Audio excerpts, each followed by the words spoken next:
Hello friends, welcome to my YouTube channel विद्यार्थी site. This video is presented by me Priya Sarkar. आज की class में हम एग्जिस्टेंशलिज्म को पढ़ेंगे जो कि हमारे यूनिट 1 के बी सेक्शन का लास्ट टॉपिक है। इससे पहले हमने वेस्टर्न स्कूल्स ऑफ फिलॉसफी जो कि हमारे सिलेबस में मेंशन है उन सबको मैंने कंप्लीट करा दिया है। अगर आप मेरे चैनल पर नए हैं तो आप मेरे चैनल की प्लेलिस्ट में जाकर ये सारी क्लासेस देख सकते हैं। तो चलिए शुरू करते हैं हमारी आज की class western schools of philosophy existentialism. आज की क्लास को भी हम इंट्रोडक्शन से ही स्टार्ट करेंगे।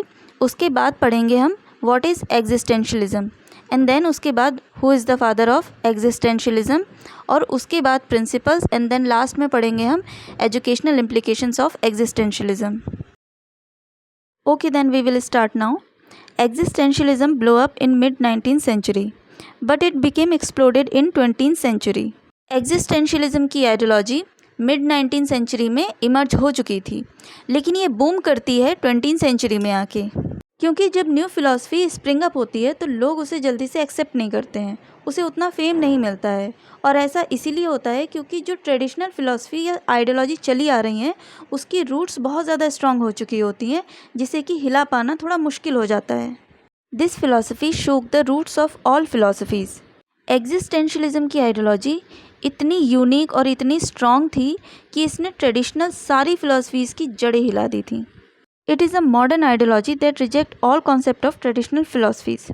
एग्जिस्टेंशलिज्म वेस्टर्न फ़िलासफ़ी की सबसे मॉडर्न फ़िलासफ़ी है, जिसने कि वेस्टर्न कल्चर के जितने भी ट्रेडिशनल फ़िलासफ़ीज़ थी, आइडियोलॉजीज़ थी या बिलीव्स थे, उन सब के कॉन्सेप्ट को रिजेक्ट कर दिया था। This ideology was first given by Soren Kierkegaard, जिन्हें हम फादर ऑफ एग्जिस्टेंशलिज्म भी कहते हैं, एंड फ्रेडरिक नीत्शे। इस फिलॉसफी की आइडियोलॉजी में दो लोगों का कंट्रीब्यूशन था, सोरेन किरकेगार्ड और फ्रेडरिक नीत्शे का। लेकिन इसका मेन कॉन्सेप्ट और फंडामेंटल प्रिंसिपल्स सोरेन किरकेगार्ड ने ही दिए थे, इसीलिए सोरेन किरकेगार्ड को ही हम एग्जिस्टेंशियलिज्म का फादर कंसीडर करते हैं। और इस फिलॉसफी को एक्सपेंड करने का क्रेडिट फ्रेडरिक नीत्शे को जाता है। यहाँ पर सोरेन किरकेगार्ड और फ्रेडरिक नीत्शे का जो नेम प्रोनाउंसिएशन है उसमें थोड़ा सा डिफरेंस हो सकता है, क्योंकि हमारी हिंदी बुक्स में नीत्शे करके दिया है, लेकिन इनका करेक्ट प्रोनाउंसिएशन है नीचे, यानी फ्रेडरिक नीचे। लेकिन हम इस चीज़ को यहाँ पे इग्नोर करके चलेंगे, क्योंकि जब रविन्द्रनाथ ठाकुर का नाम टैगोर हो सकता है तो फ्रेडरिक नीचे का नाम फ्रेडरिक नीत्शे भी हो सकता है।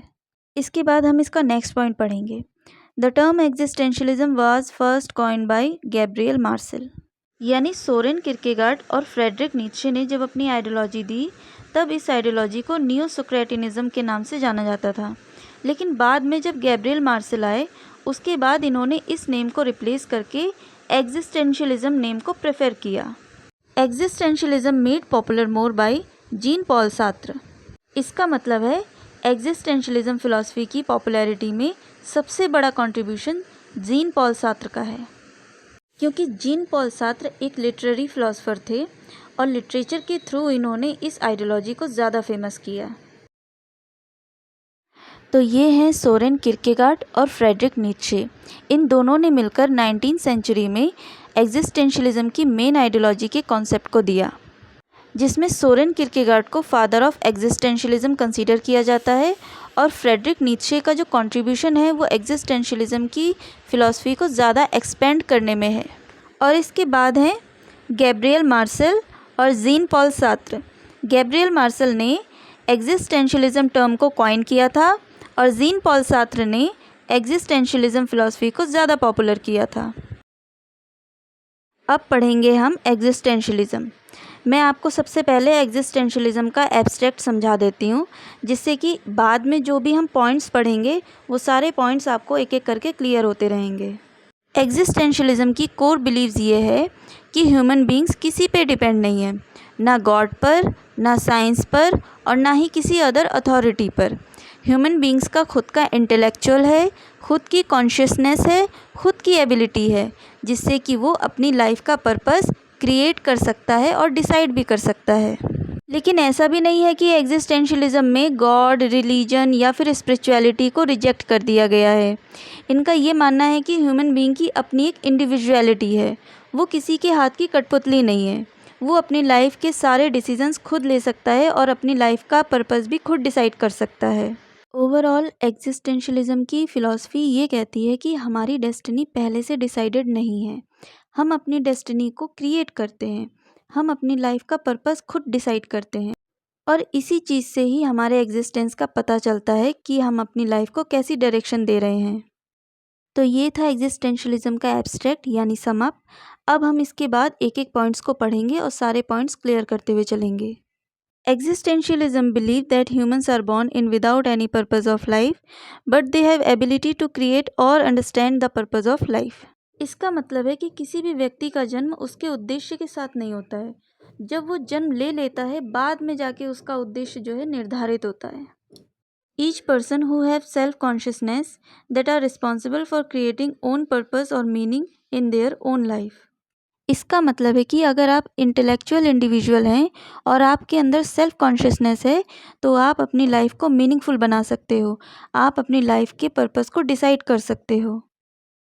इसी में इसका नेक्स्ट पॉइंट है, existentialism believe that individuals purpose and meaning is not given us by God, teacher, government और अदर अथॉरिटी।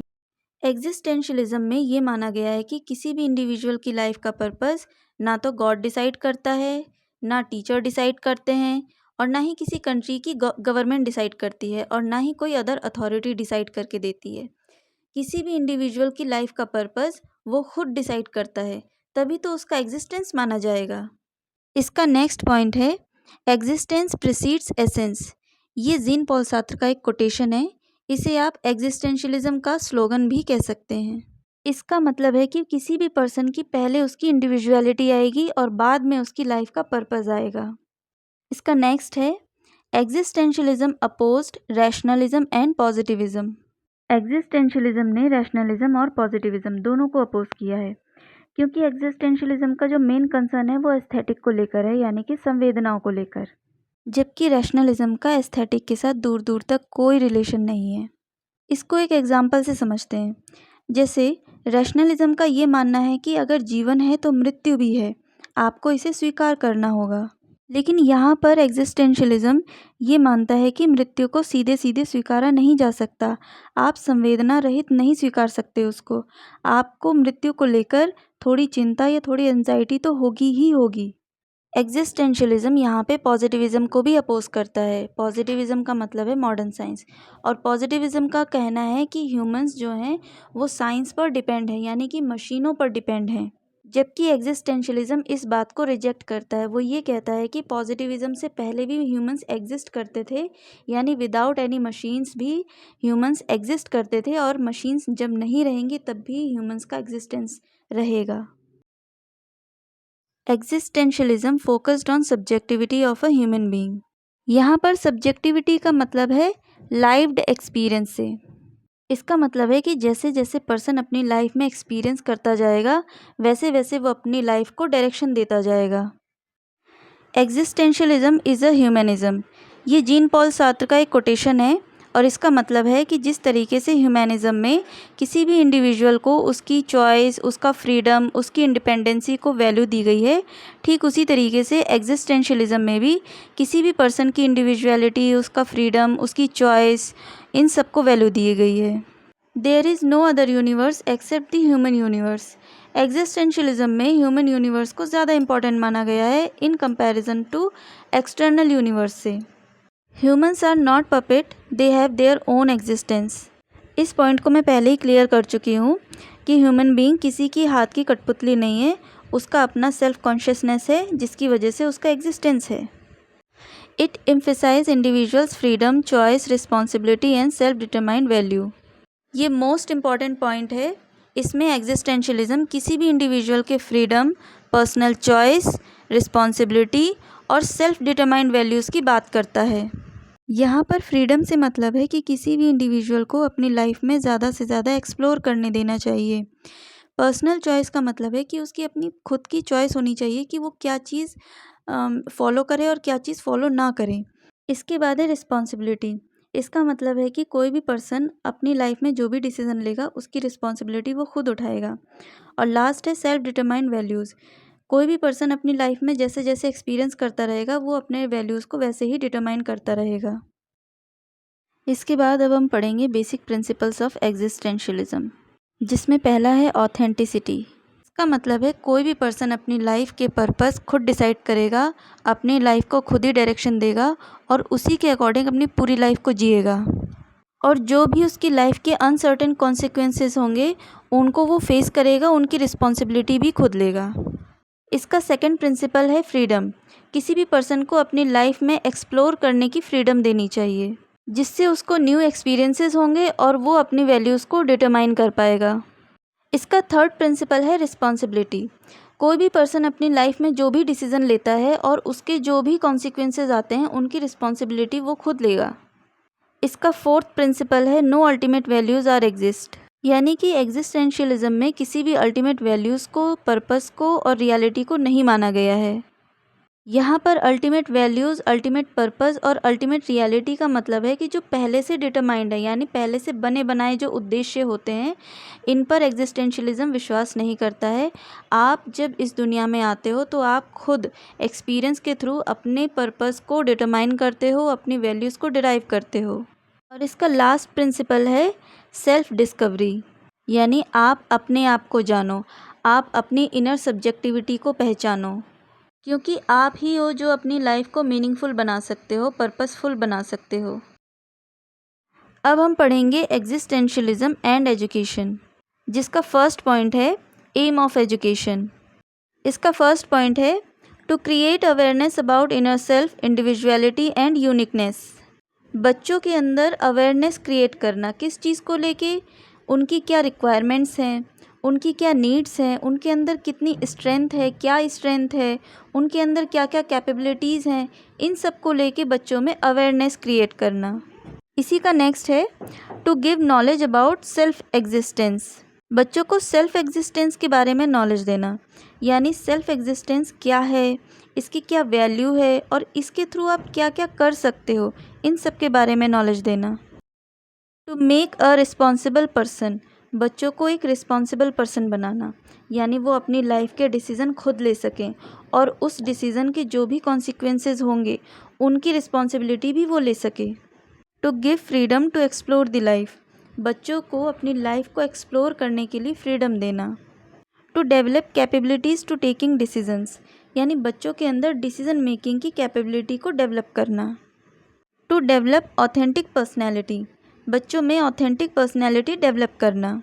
यहाँ पर ऑथेंटिक पर्सनैलिटी का मतलब है कि बच्चा कोई भी डिसीज़न लेने के लिए किसी पे डिपेंड ना रहे, क्योंकि अगर उसके कॉन्सिक्वेंसेस जो भी आएंगे, सही हो या गलत, फिर उसकी रिस्पॉन्सिबिलिटी वो खुद नहीं लेगा, यानी कि डिसीज़न भी उसके खुद के होने चाहिए और उसकी रिस्पॉन्सिबिलिटी भी उसकी खुद की होनी चाहिए।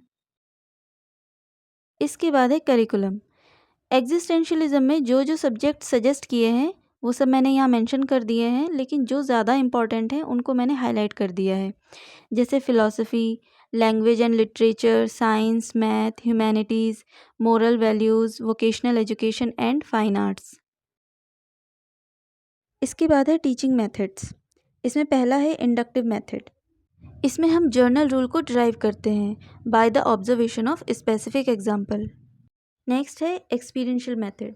बच्चों को ज़्यादा से ज़्यादा एक्सपीरियंस करने दें जिससे कि वो अपनी लाइफ को एक पर्पस दे पाएँ। इसके बाद है क्वेश्चनिंग मेथड।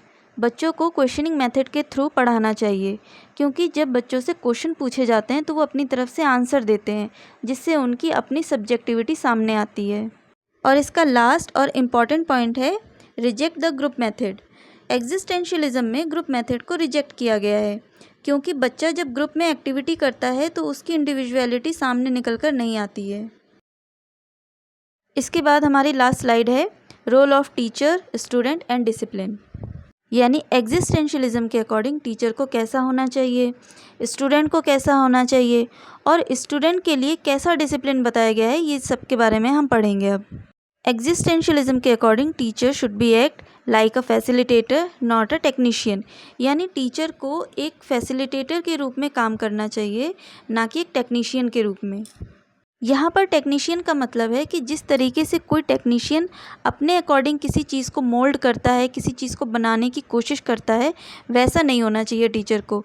टीचर को स्टूडेंट सेंटर्ड एजुकेशन देनी चाहिए, यानी कि स्टूडेंट पर फोकस रह के पढ़ाना चाहिए, जहाँ पर टीचर को बच्चे की नीड, उसकी रिक्वायरमेंट्स, उसकी कैपेबिलिटी, उसकी स्ट्रेंथ, इन सब के बारे में पता होना चाहिए।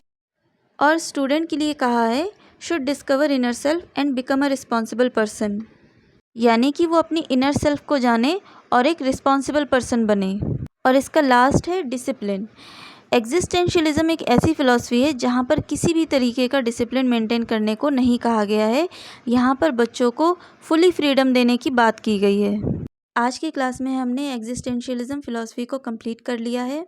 फाइनली हमने यूनिट 1 के ए सेक्शन और बी सेक्शन के सारे टॉपिक्स कवर कर लिए हैं। अगर आपने एक भी क्लासेस नहीं देखी हैं तो आप मेरी चैनल की प्लेलिस्ट में जाकर ये सारी क्लासेस देख सकते हैं बिल्कुल फ्री में। तो आज की क्लास आपको कैसी लगी मुझे ज़रूर बताइएगा। अगर आपको मेरे चैनल की वीडियोस इन्फॉर्मेटिव लगती हैं तो आप मेरी वीडियोस को लाइक कर सकते हैं, कमेंट कर सकते हैं, शेयर भी कर सकते हैं और मेरे चैनल को सब्सक्राइब भी कर सकते हैं। Thank you.